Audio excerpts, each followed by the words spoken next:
All right. Good morning, everybody. Good morning. Hi. So I'm going to let people file in and get situated. Good morning to all who are here. Thanks for joining us. My guest today is Elise Johnson-Schmidt. She'll be talking about upper floors reuse in historic downtowns and how to use historic tax credits to help get the work done to revitalize those upper floors. So Elise, welcome. Good morning. Thank you very much. It's a pleasure to be here. Absolutely. So I'm going to start with a little introduction to the Preservation League, talk about what we do, some of the programs that we offer, and how we can help you restore your historic buildings. But before I go too far, I would like to thank our funders. So my work in the southern tier of New York State is funded by the Corning Incorporated Foundation and the Community Foundation of Elmira, Corning, and Finger Lakes. The Preservation League is a statewide nonprofit, but we have a representative in the southern tier, and that's me, Janna Rudler. And we're very grateful to the support from the Corning and Elmira area for my work here. Our grant programs are a partnership between us and NYSCA, the New York State Council on the Arts, with help from the Robert David Lyon Gardner Foundation for projects in Suffolk and Nassau counties.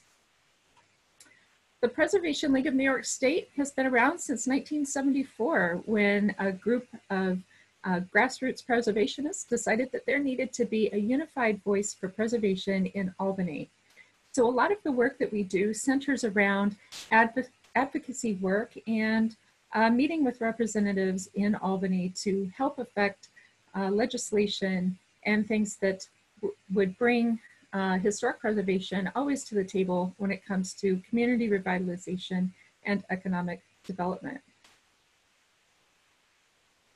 The League focuses on statewide assistance in historic preservation through affecting public policy, as I've just mentioned. We also give grants and loans, and I'll do a quick overview of our grant programs in a moment. We give out excellence awards every year, and we just finished the nomination process for awards this year, and we'll be reviewing those shortly. And we'll have an exciting announcement to be made for excellence awards this year pretty soon. Our technical services and outreach include presentations like the one that you're viewing now. So webinars and in-person presentations when it's possible, and we'll see when we can do those again. Educational outreach on historic preservation topics all around the state.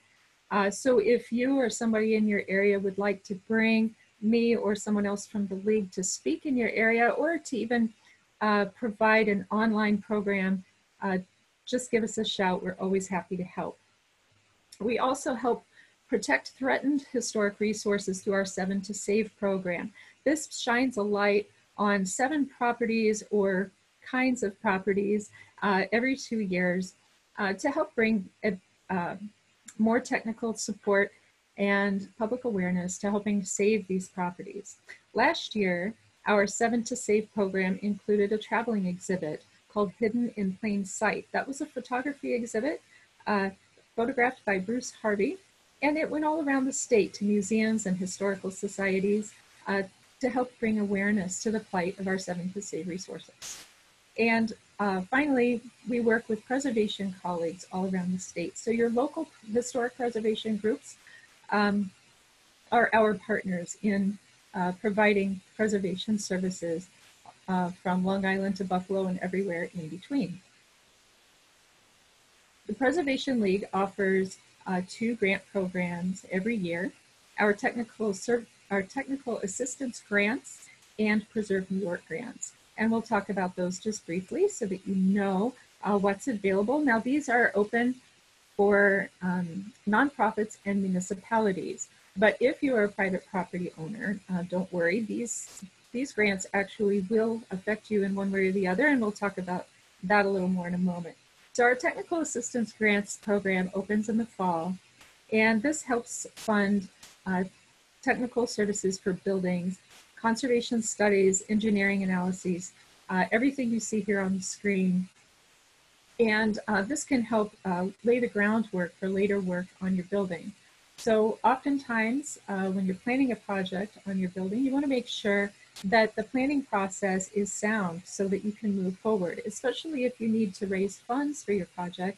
Having a Preservation League grant funded study ahead of time can really help leverage the funds that you need for your project. The buildings for technical assistance grants need to have an arts or cultural purpose. So these are perfect for museums, historical societies, galleries. However, our Preserve New York grants also open to nonprofits and municipalities. They can be for any historic building that needs some work. So these cover four different kinds of studies: historic structure reports, cultural landscape reports, building condition reports, and cultural resource surveys. And for our purposes today, since we'll be talking about upper floors reuse and historic tax credits, cultural resource surveys come into play because they can help lay the groundwork for nominating buildings and districts to the National Register of Historic Places. That's a prerequisite for using historic tax credits for your project. So if your building is either listed or in a listed district, then you've got one of the eligibilities required to take advantage of tax credits. If not, you can possibly pursue getting your building listed or your neighborhood listed as a historic district. A cultural resource survey is an important first part of that, and the Preservation League helps fund those through our grants. The Preserve New York grant cycle has closed for the spring, so it'll be rolling around again next year. We often hear from private property owners looking for financial help in rehabbing their properties. I'm not going to talk in great detail about historic tax credits because I think Elise is going to cover that pretty well in her presentation. But just to help you be aware of what's out there for private property owners, historic tax credits are going to be your best bet for getting financial assistance. This is an incentive program that provides between 20 and 40% cash back on your historic property investments. This is, the 40% is a combination of the federal and New York State commercial tax credit, and 20% is for the New York State homeowner tax credit. This chart helps lay out the three kinds of tax credits available to you to compare them so you can see which one's right for you. For income producing properties, you have two options. They are used hand in hand. You don't use those independently. So in the first column, the federal commercial tax credit, and then the second column, you'll see the state commercial tax credit. Those are used together. The review process is a single review process for the two, and that provides you 40% back on your investment on your historic property. And then in the last column, you can see the state historic homeowner tax credit information. I wanted to point out also that at the end of this presentation, you will receive these slides as well as a follow-up email with important links and resources for you. So if I'm moving through this a little quickly, don't worry, you'll have the opportunity to review these slides at your leisure later. So for today's purposes, we'll be talking about the income producing historic tax credits available from the federal government as well as New York State. So you can see when you combine the 20% from each, you get 40% tax credit.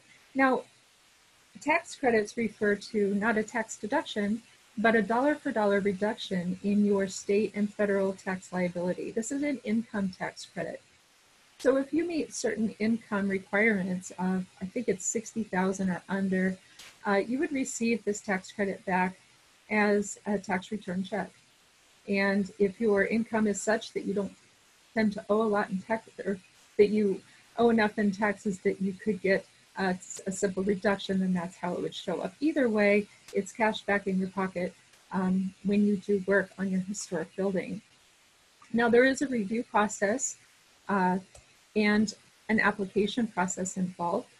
One of the things to always remember is that before you start your project, You want to contact your state historic preservation office early and talk about your project. And there are some guidelines that they're going to want you to follow in order to get your project pre-approved. So we'll talk a little bit about some resources that you can look at ahead of time to make sure that your project passes muster. But in a nutshell, in order to qualify for historic tax credits, your building needs to be listed either individually or as part of a National Register Historic District. This is not the same as local landmarking, so you want to check and see, even if your building is in a local district or locally landmarked, it may or may not be listed on the National Register. There are ways to find out, and we at the Preservation League can help you do that. Or you can contact the State Historic Preservation Office for a little more information on that. So the reason I'm talking about historic tax credits at all is because they're important for historic preservation statewide. They're one of the most common sense development programs in New York State.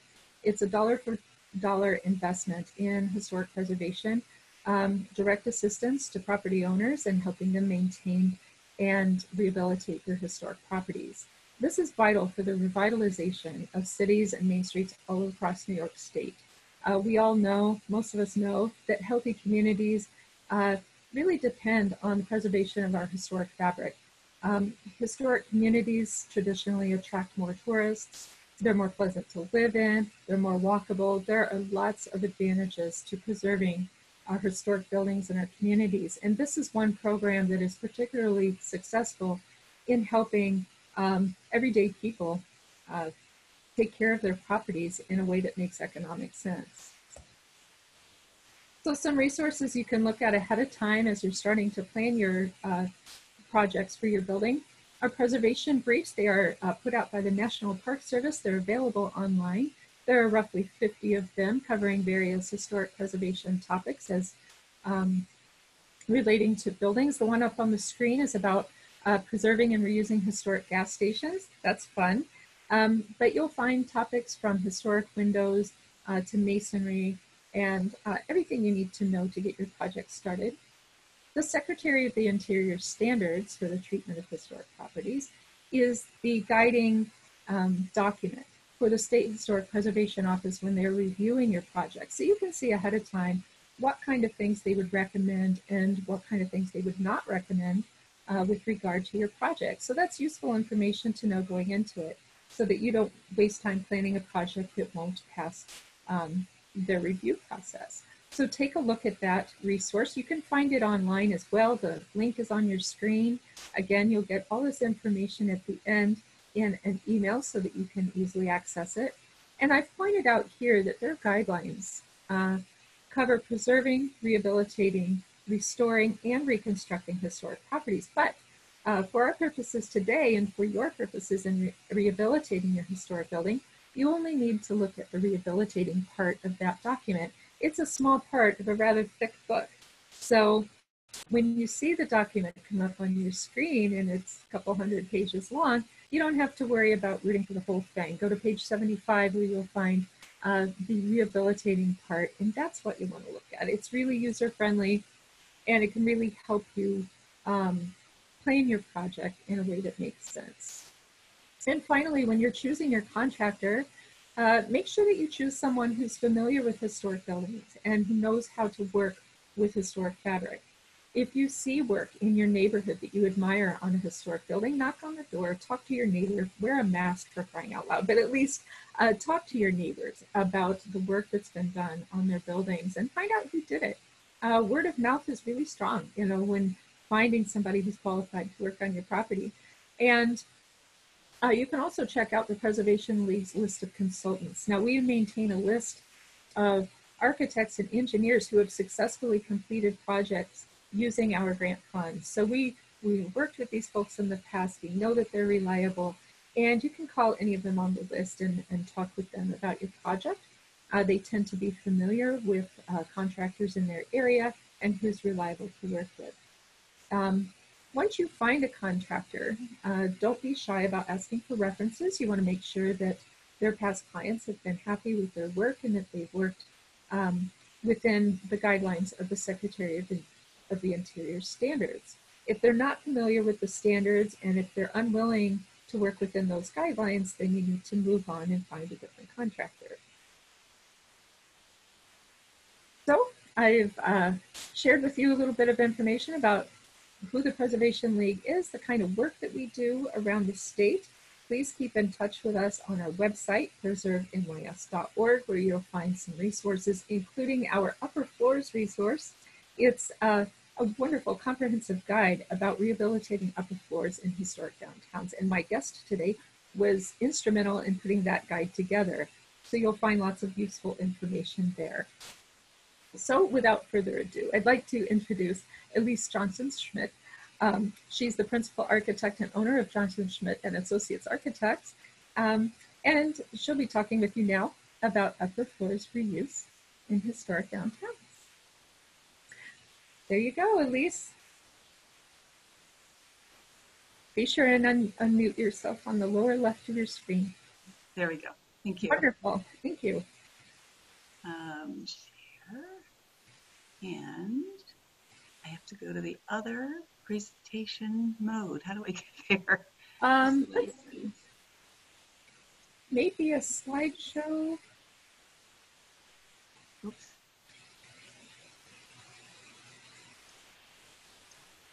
All right, so share. Okay, so, oh, that's right. Here we go. You see the whole thing? There we go. Okay. Good morning, everybody, and thank you very much for tuning in. Janna, that was a really great introduction to how the program works, and sometimes I forget some of those basic things to talk about, so it was really helpful. I appreciate that from my end, too.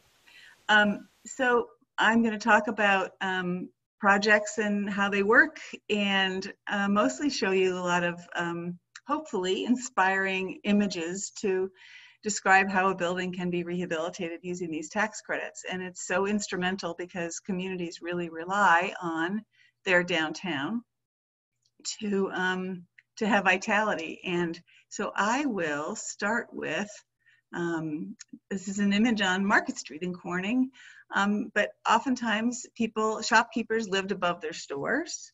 And that changed over the years, and people moved out of that space upstairs, and then consequently, those spaces were abandoned. And even in 1990, when I began my role at Market Street Restoration Agency, which is no longer my role, but I'm now a practicing preservation architect, but even then, most of the buildings on Market Street, which is a 5-block long historic district, the upstairs were completely abandoned. And as time goes on, those abandoned spaces just begin to fall apart, and then maintenance becomes an issue. And consequently, when that happens, we see this, and that deterioration leads to demolition by neglect, and that's not what we want. But if you're a property owner or considering buying a historic property, in order to support the maintenance of those buildings, it's important to think about how to use the entire space so that you can maintain the building, but also have an income from that project. So first of all, I'm going to talk about the trends. Of course, sustainability, we all know about that. Place-based development, aging in place. We all know elderly people who would prefer living in their homes or living in a community as opposed to someplace else. Urban centers are gaining much population, and we're also seeing removal of parking requirements, which is a principle of the form-based codes. We'll talk a little about that. So form-based codes, FBC, simply put, is a way to regulate development that controls building form first and building use second, with the purpose of achieving a particular type of place or built environment based on a community vision. So it is for so very many years, parking requirements were based on the downtown, and as opposed to based on the building use, as opposed to creating a downtown where people want to live. So that's changing. So I'm also, there's Green Lab Solutions new data, study buildings of less than 50,000 square feet. Millennials and boomers, they were using them. Character buildings, of course, were a feature. Character and scale of the building, these things matter. Okay, so what I want to show you here is, believe it or not, this is very related. Cars, people driving cars. As you can see from this chart, the number of miles driven peaked in 2005. And now here we are. This is only as recent as 2013, I think, but I couldn't find a more recent chart to show it. But you can see that it's down. Back then it was down almost 9% from the peak that was several years earlier. And why is that? Because people are living in downtowns, they don't need their cars as often, and that's a good thing because, of course, carbon footprint and everything, sustainability we're talking about. So you can see that the trend is for people to live downtown, to drive less, and that also, which is some statistics to back that up, 26% do not have a driver's license of millennials. That is pretty shocking. Last decade, miles driven by ages 16 to 34 dropped 40% per capita. Bicycling was up 24% and walking was up 16%. So Cade Benfield, who wrote People Habitat, he has a great reference. And these trends really talk a lot about why downtowns are the happening place. And these are statistics that back all that up. So 1983 to 2014, teen driver's licenses declined. It's especially pronounced for the teens. In 2014, just 24% of the 16-year-olds had a license, a 47% decrease from 1983. So when I was a teenager in the 70s, just about everybody had a license, right? And well, back then in 1983, a little later, 46% did. And at the tail end of the teen years, 69% of 19-year-olds had licenses in 2014 compared to 87% in 1983. So that is a 21% decrease. So you can see the trend there. Okay, another interesting thing, annual increase in developed land in thousands of acres. You can see how it peaked in the 90s, and as recently as 2010, it is less than half of what it used to be. And that means that development is occurring in existing buildings. So to take advantage of these current trends, develop downtown buildings for housing, invest in character buildings, invest in small buildings, less than 50,000 square feet, support form-based codes in your community and the changes that they bring related to parking restrictions. Build space for elders, which allow them to age in place. Provide a free in-town transportation network. Provide bike racks. Support bike paths and their path to your door. Special parking for efficient vehicles, and become the example. So some of the challenges to accomplish these things, I'll talk about now, and that is, look at rooftop additions. They started becoming so prevalent in Corning, for example, that we had to write our own code that was adopted by the historic district to prevent this kind of thing, because it's really not what you want. And if you look at the bottom right-hand corner, this fellow can sit in his hot tub and look out over the street, and so can everyone see him from the street. So it's kind of an interesting thing. But we also have to deal with historic, with, first of all, building codes, and we have to deal with energy codes sometimes, depending on what state you're in. Of course, we're in New York State, and historic buildings don't have to comply with energy code. It's not to say that we don't want to comply, but sometimes we have a struggle between meeting Secretary of the Interior standards and energy code. And because historic buildings sometimes can't meet the energy code as easily as a new building, we are exempt from meeting those requirements. So trying to meet all these requirements together can sometimes be a challenge, but it's very doable. So we have to comply with building construction codes for egress, handicapped accessibility, natural lighting. We have to have sprinklers oftentimes. Is there adequate plumbing pressure to supply those sprinklers? There are requirements in building height. If you go beyond a certain height, you have to have more safeties built into the building. Fire separation, ownership separation. Sometimes there's a building that was divided in half and there's a stairway that goes up the middle of it and you both have to use it. So it can be a little bit of a challenge to get both sides to agree, but it does work, it can work. And then important to create a positive working relationship with your building code official because you work hand in hand with that person to get where you're going.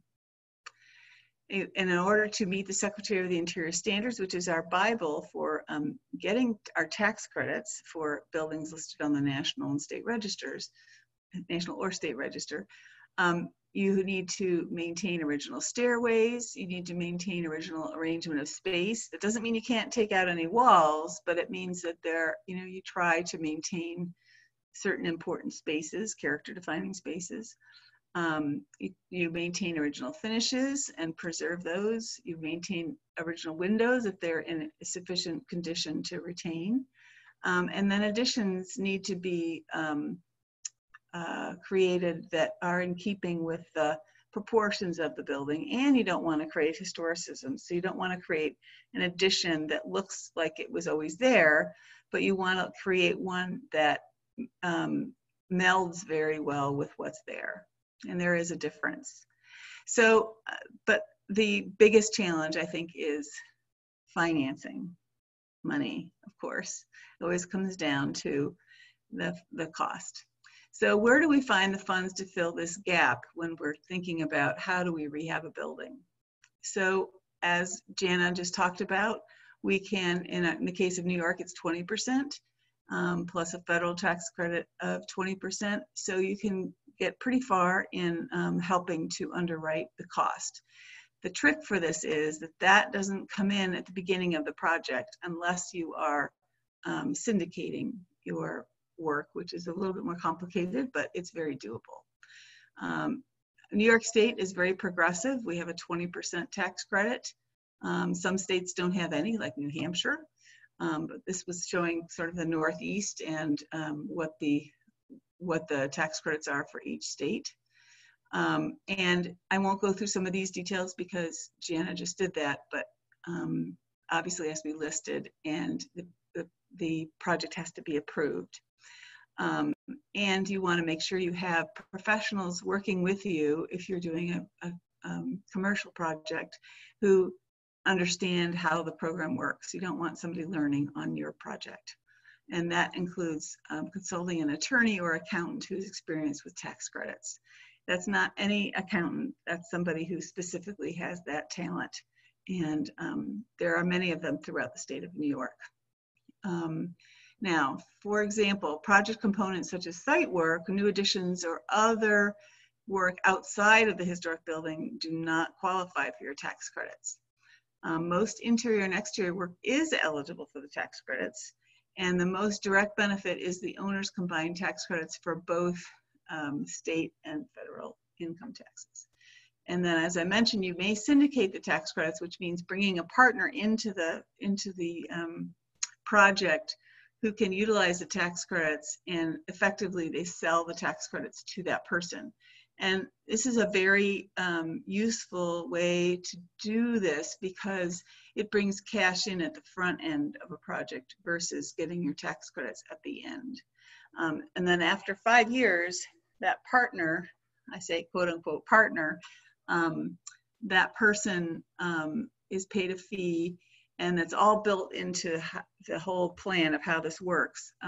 But then they exit the project, and you are then the full owner once again. It seems complicated, but it's not as complicated as it sounds. Okay, so what I want to show you next are a bunch of case studies. So this, in Corning, New York, our particular case study here, there's an agency called Market Street Restoration Agency that was established in 1974 following the 1972 flood. caused by Hurricane Agnes, and the downtown was really severely damaged. However, they had been working since the 1960s to revitalize the downtown. And that mostly meant working with the facades and the property owners to create the ambiance and the character of and retain its historic, to retain its historic character. And believe it or not, almost every building had been altered. So there were lots of cedar shakes on the fronts of buildings. There were gables built on the fronts, on the facades. Many windows were covered up. This building, for example, had been, the whole second and third floor had been covered up with an alternate material. So that in the early 90s, the highway bypass was completed, and although the highway used to pass through Corning, a block off of Market Street, which was a great benefit to the downtown, it now circumvented Corning. And so the day that opened, you could hear a pin drop on Market Street, and we were all very, very concerned. So in 1996, I went to a conference, and they were talking about upper floor development, and I was really interested in that, so I attended that and came back and said, we've got to do upper floor apartments. And it took me 5 years to complete that to get everybody on board.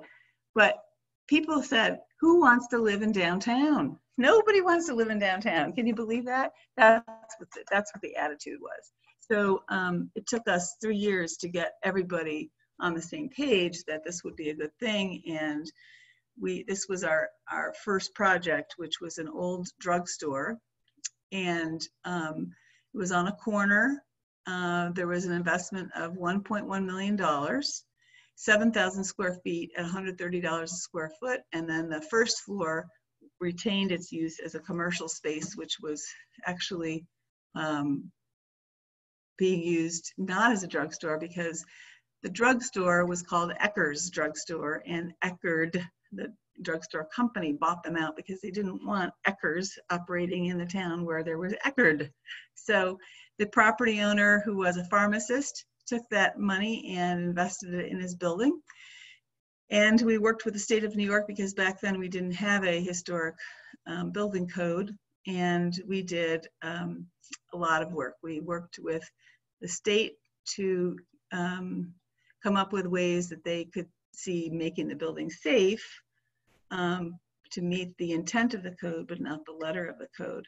And the result was that we had 4 apartments, and we furnished them, we did everything, and the key to this was we brought in, we had an open house, and this is very, very, very important in every community. When you rehab a building, you want people to see it, whether it's furnished or not, so they can envision themselves living in these spaces.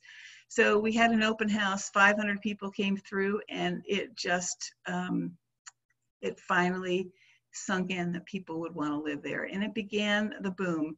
Now, this was in a recession in Corning, when the Corning stock went from split 3 ways, and it was at 360 something, split 3 ways, and then dropped to $1.25 a share. So Corning was very depressed. So who would have thought that this would have worked? But it did. So these were the spaces that we created. We created different, every apartment had a different character, and people walked through it, and they suddenly were able to envision themselves living there. So this apartment project kicked off what we now have. We have over 150 market rate apartments in Corning on Market Street, a 5-block district. Most of those are on 4 blocks. They're consistently 100% occupied. There are very few vacancies. The rents are typically $1 to $2 a square foot a month. So if you have a 1,000 square foot apartment, it's going to rent for anywhere from $1,000 to $2,000 a month. And these are not occupied by Corning Incorporated. Everybody always asks me, by Corning employees. These are occupied by all sorts of people, young and old. And so we created also 58 apartments in a school that was 4 blocks away, and 5 apartments in an old library 2 blocks away. And it really changed the whole character of the downtown, because it went from being somewhat distressed, even though in the 70s and 80s it was pretty active. In the 90s it was not. So it really changed things up, and it began growing businesses again. And so what are people looking for? They want a sense of community. They want a more urban feel. They want unique space that represents the individual. They want nightlife. There's plenty of that here. They want walkable communities so they can get wherever they want to go, whether it's shopping, fitness, healthcare, work, library. They want to socialize. We happened to put a Wegmans at the end of our street, so that was a very useful thing to have done in the 80s. They want smart space. They want views and natural light. And what it has generated is the 150 apartments of people with an expendable income, which is very key to this whole thing. 150 apartments with people who spend money on Market Street. And that grew new businesses, new restaurants, the foot traffic and nighttime activity increased. We have gallery walks, we have increased sales and additional investment. Now, COVID, surprisingly, the apartments are still occupied, but we all know that things, we have to see what's going to happen next. Okay, so what I want to show you now are just images of projects. So this was a building I bought because I felt if I'm going to talk about this, which I've been doing for years, I needed to not only talk about it, but I needed to walk the talk. So I bought a building you see on the left, and this is how we rehabilitated it on the right. And this is what it looked like beforehand, and this is the building now. So actually we have a new tenant on that floor. It's a bookshop. So we now have a hairdresser and a bookshop. Up in the upper left there, that's from the old elevator, freight elevator that was in the building. This is, we built in a clear story so that we have natural light throughout the building. And it feels like a very comfortable space to work. We also put one apartment in the front, and it's always full. Our first tenant was there for 8 years. And so this space, which is 750 square feet, it rents for $16.50 a month. So that's over $2 a square foot. It's furnished, but it's quite small, so it wasn't expensive to furnish. And most of the apartments are not furnished, but that's an attribute of this one that makes it work. And this is our back door on the alley, and the flowers you see on the wall are covering up the electrical boxes. We wanted to make the whole, everything, presentable. And it was an easy project. I had to design it. We built it from parts, but the whole backyard thing. Okay, so here is one of our earlier projects, a 5-story building. And it was so early that our rendering methods were pretty antiquated now. But it was a 5-story building with unreinforced masonry, which was a problem because it's a big deal to repair. So this is what it looked like. This is how it was occupied. It wasn't. And this is a historic photo of the building. And so the story in this one was, when it was in construction, we had an open house, and I stood there with these images to show people what it could look like. And by the end of the day, we had all the spaces confirmed that people were going to live in them. So again, I can't stress the importance of having an open house and being able to tell your story so people can see it and envision themselves living in it. This is a galley kitchen because we had an elevator because it was a 5-story building, and seems to have worked out pretty well. Here is a group of buildings that had been ravaged by fire, which of course we didn't know because it had been completely covered up with spray paint on finishes to cover up the fire. So it became a little more expensive than was expected. So the tax credits were very useful in this case. These are the after images of what it looks like today, and filled right up. There are 5 apartments here, And this is the before on the top left, and the bottom left and the right are now a restaurant. Actually, it's a Thai restaurant that's very successful. I've eaten here twice this week, take out. Here is a project in Oneonta that was an old department store called Brazie's, and this building was vacant upstairs. The second, third, and fourth floors were completely vacant. And Oneonta being a college town, there was some demand for that space. The building in the back had been torn down, and we have a picture in the bottom left that shows what the building had looked like historically, which we never have, picture of the back.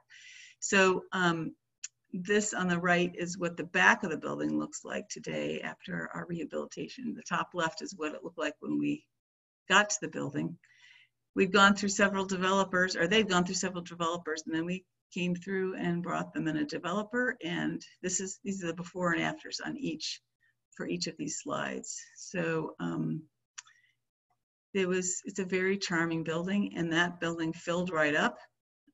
There is a long waiting list, so much so that the developer bought the building adjacent to it, and we've recently finished that rehab and with tax credits.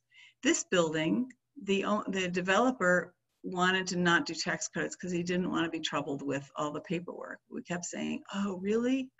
Because it'll qualify. And so I made sure that we did the project to meet the Secretary's standards, and the State Historic Preservation office kept saying, why don't you do tax credits? So finally he relented, and they got the tax credits, and it got a state award. So you can see the befores and afters are pretty, it's a pretty big change. And it's very rewarding to see these transformations. This was a building on Market Street that burned. It was completely gutted.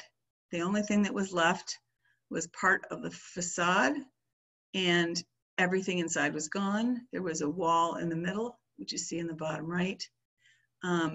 And we really had to stretch the tax credit system, but we were able to get tax credits, even though typically you have to have a little bit more left over in the building to be able to qualify, but it worked out in this case, and it was successfully rehabilitated, and the business is a very successful one. They also did upstairs apartments. Okay, so I won't go through all these details, but the important thing to understand is when you look at a project, before you launch doing the project in full, you really need to understand the financial aspect of what will happen. So we look at the cost of the project, the construction cost. We look at the operating budget. We look at so the costs and the income to make sure that the project is going to operate in the black. We never go into a project without doing this because we don't want a client to not be successful. So we've only had one case where we had to say, can't do it. But as you can see from this chart, you're looking at, here's the next page of that. So at the very bottom, you see what's called a debt service coverage ratio, which is 1.25 or greater. And that debt service coverage ratio is a number of 1.25 or greater that because of that, it makes the building operate in the black. So how you arrive at that is, I'm gonna go through it right here. Here you see the expected annual income of $45,000. Right? And that's, we're going to come back to this. Here you see the total annual operating expense of $21,000 and the NOI, $23,936. You take the net operating income of $23,936 and you subtract out the first mortgage, and then you come and you subtract that out and you come to a cash flow of $4,722. Now, it's really not as complicated as it sounds. So we work backwards to establish what kind of mortgage the project will support so we can figure out how much we will need in incentives to make the project work. In this example, we have income. And here you see the income of all the spaces. So we have $60,000 per year. And then you take out a vacancy rate of 25%. So you take out a quarter of that. You're left with an expected gross income of $45,000. Then from your expenses chart that you've looked at, and which means paying the water, paying the taxes, paying all the expenses you have to do, you get the NOI, the net operating income of almost $24,000. We could work backwards to establish what kind of mortgage the project will support, so we can figure out how much we will need in incentives to make the project work. So in this example, we have an NOI of $23,936. The NOI minus the annual debt service equals your cash flow. So your debt service, that's what you're paying every year for your debt. 23,900 minus 19,200 is your cash flow of $4,722. So your NOI divided by your debt service gets your debt service coverage ratio, which you want to have as 1.25 or greater. So 23,900 divided by 19,200 is 1.24 or approximately 1.25. And therefore you have an annual income or debt service of 19,214. The higher the debt service coverage ratio, the higher the annual income. 1.25 is considered the base for operating in a positive cash flow. In this case, the project will support a $175,000 mortgage for 15 years at 7%. This equates to, and that's 7%, so now it's much lower. This equates to $19,000 per year in mortgage payments, and the annual income is $4,722 in a year. This will change slightly based on this chart that I showed you a few minutes ago. Go back.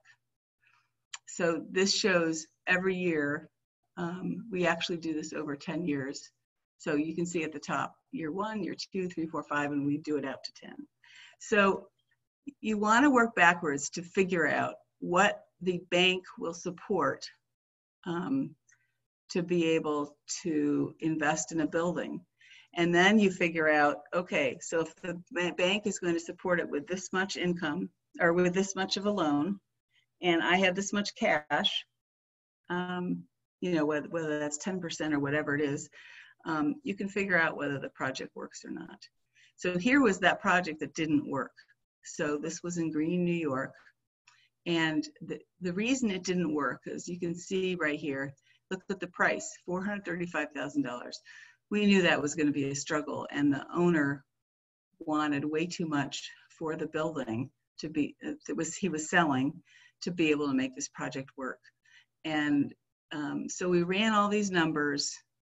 You can see right here, we ran everything, did the debt service coverage ratio, looked at the tax credits, looked at what our sources were going to be used for the project, what our uses were going to be in order of, which meant the money we're putting in and the what we're getting out. And we ran all these numbers, and you can see in that red line right there, oh, that's the vacancy, and that was only 10%. It didn't work because she could not get the kind of bank loan that she needed to make it work, because no bank is going to loan over a certain amount based on what they think the building is worth, and then they're only going to loan up to 80% of that. So in order to get there, we had to figure out how many units we had, what the income was going to be. We did so it's kind of like a feasibility study up front. And we did a code review to understand it. And then we realized, yeah, we've got a problem. So keep calm, we have to change plans. So most of the time, that doesn't happen. We figure out a way to make it work, negotiate a lower purchase price, reduce the project scope. We find grant money. Of course, we have to use the tax credits. We might use Main Street funds. We could get grants from the ESDC. So we figure out how to fill in that gap to make the project work. In this case, it didn't work.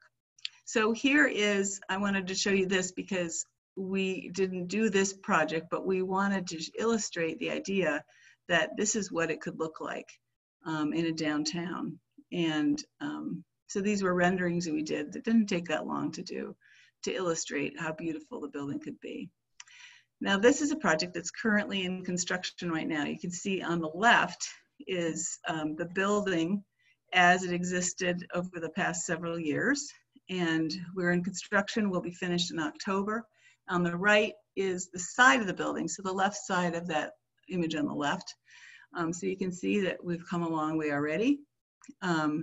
Here is the facade prior to, here is part of the facade right today. These were pictures I took a couple days ago. So on the top left, you can see these are window images, what it looked like inside. On the bottom left and on the right are windows after we've restored them, and they are absolutely stunning. And we had to figure out good ways to make those skylights or light shafts work within these apartments. So this is for artist housing in Elmira, New York. There was a study done and surveys of, I think,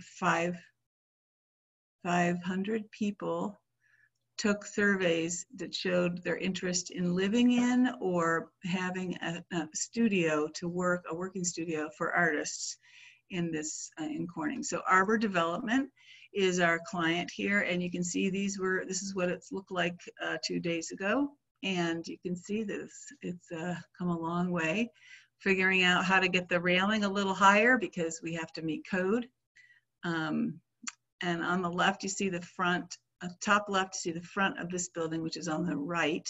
So we've cleaned the building and we haven't started the storefront construction yet, but you can see it looks quite different. On the bottom left is the side of the building, and we added all those openings on at the bottom because those are all studios to get natural light.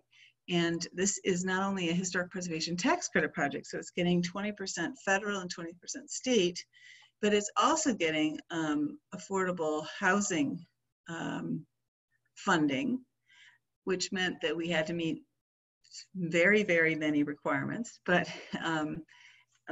we've done it, and we're very proud of the fact that it's working out. So look forward to that. Here's an old Masonic Hall. I'm just checking my time here. Here's an old Masonic Hall that we used the 2-story space to create apartments, and you can see the gallery is part of those are bedrooms up there. You can see, you know, we tried to make good use of the space and make interesting space, I think.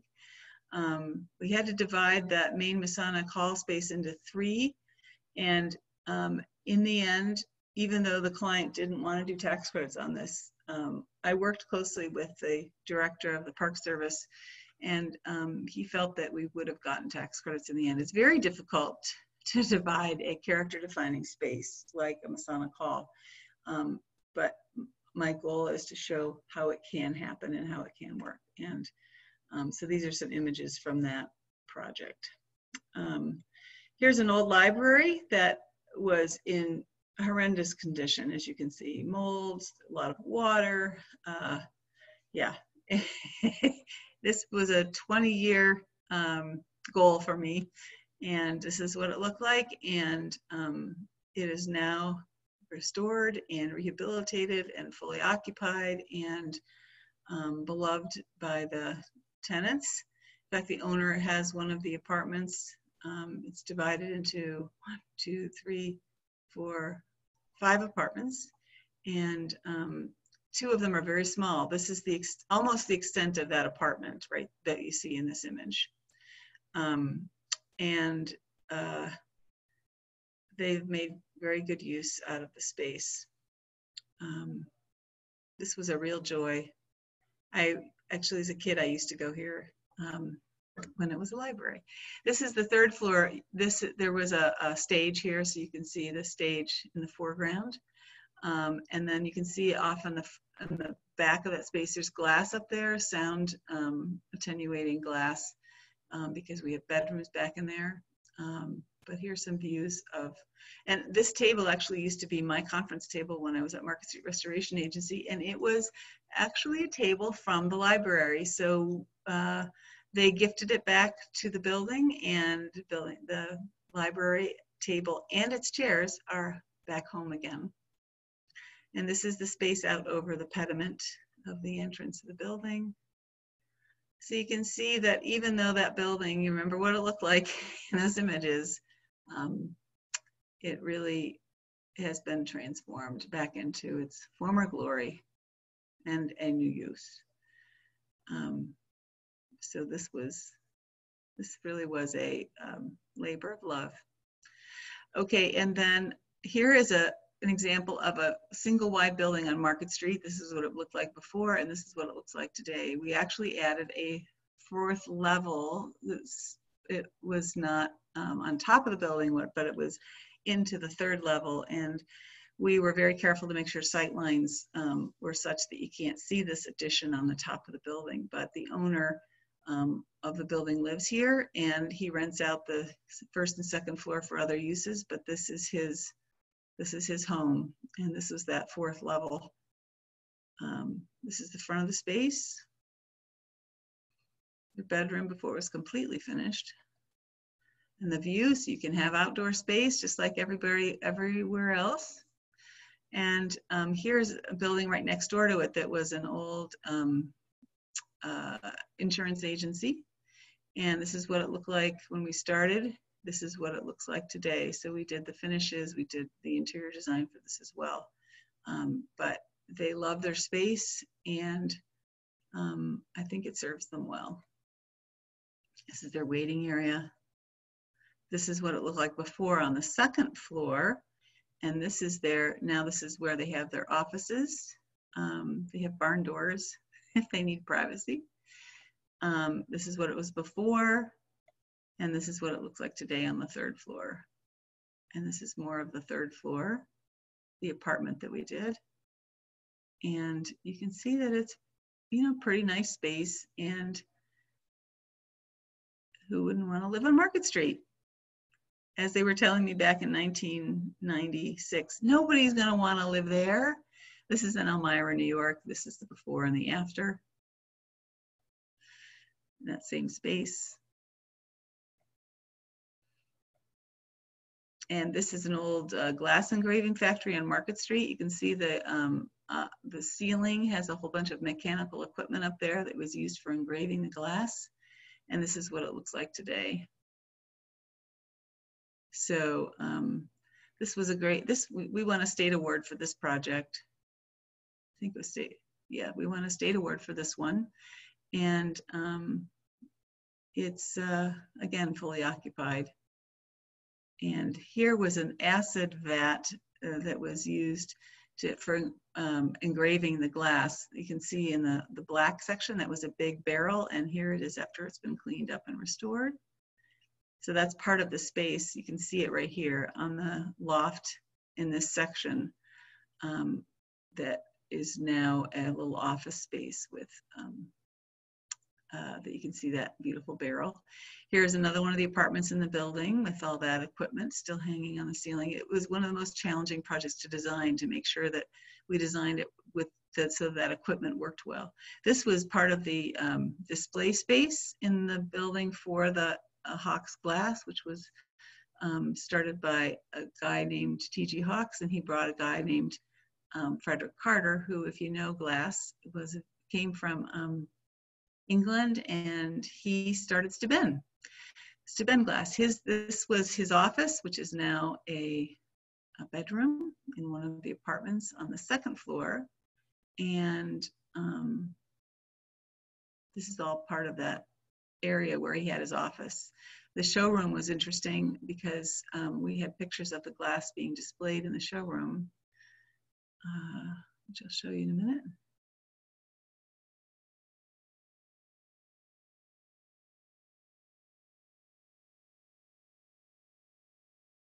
So we give a lot of natural light, and the reason there was all this these sawtooth skylights is because they needed a lot of light for engraving the glass. So here is a picture of what the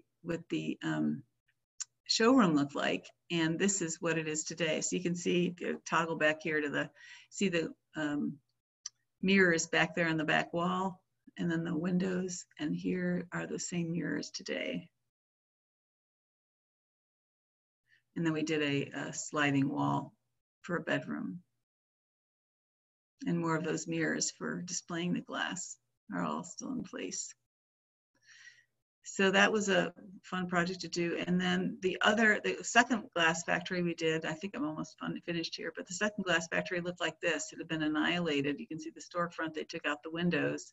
So we returned the windows back to their original locations, and it became, this is what it looked like on the second floor. This is what it looks like today. Sheila lives there. In her 80s, and she loves living on Market Street. This is the third floor. This is an apartment. It's the entire third floor, so it's 2,800 square feet, plus we added a little addition on the roof. And here you can see the before of that space, and here after. So we kept, you know, all those nice structural beams, and those windows we used as part of the kitchen area. And here you see the beautiful post and beam construction. And then here are the stairs that go up to the roof, which is this addition. And this, we got a national award for this, for the tax credit program. And the same year we were featured on the front of the Park Service's brochure about historic preservation tax credits. So this is, I think this is the last one I'll show you. This is an old school that was a beautiful school. And the day it stopped being used for school, we started construction for 58 apartments. And this is what it looks like today. This was before. This is what I designed those lockers to harken back to the original lockers that were in the building. And these are the apartments within. Here's before, one of the classrooms, and today. So all sorts of projects, small and large. It doesn't have to be a $15 million project like this one. It can be a $500,000 project. It can be a $100,000 project, depending on you know, what it is you're looking for. And here we have the renewed vitality of Market Street specifically. And I think that's it. Thank you very much. So I have to stop sharing now, I think, right? Will I stop sharing, or you have? Yes, you can if you'd like. You know, please everyone take note of Elise's contact information that's up on the screen right now. Elise, I think lots of congratulations are in order. So many beautiful, inspirational projects that you just showed us. And I had to mute myself because I kept like yelling, you know, wow. And these are really beautiful. And I think that, you know, anyone would love to see projects like this in their local downtown. So it's really nice to see what is possible and the resources available to help make it possible. So I really appreciate the information that you shared today. I hope all our attendees enjoyed the presentation. I see we've got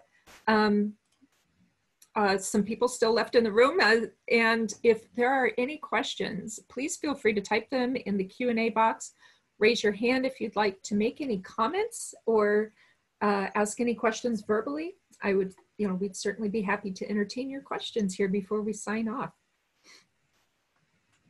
So in the meantime, I just want to remind everyone that you'll receive my slides, and you'll receive links and helpful information in a follow-up email from me. Looks like we have a question.